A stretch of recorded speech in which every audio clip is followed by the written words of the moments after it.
Hello guys, welcome sa ating backyard gardening. So may isi-share ako sa inyo ngayon.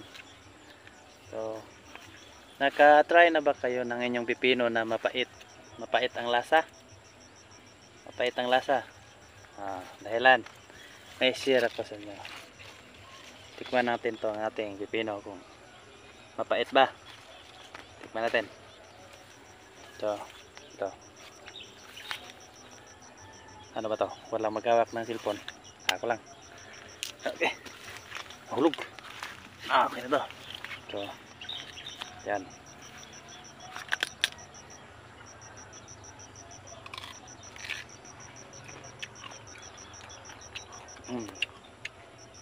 Good ang lasa. Dahil nasakto na to ng tubig. Unang-una yan. Tubig. Tapos, abono. Kailangan din yan para maging malasa ang ating pipino. Matamis. Kailangan ng medyo may putas.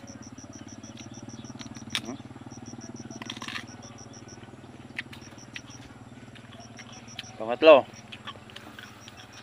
kailangan mag-spray ng foliar. Kailangan talaga ng saktong pagkain ng ating pipino para hindi pumait ang lasa. No, pero ulitin ko, tubig. Kailangan hindi to ma-short ng tubig.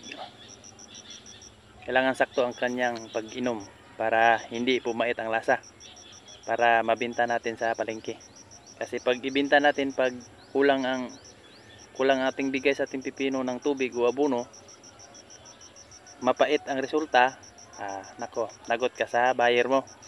Masasapak ka talaga. So yun lang ang aking sharing tips sa ating backyard gardening. Tubig, abono, liyan lang taga ang importante sa ating pipino para hindi maging mapait ang bunga. Sige, bye bye.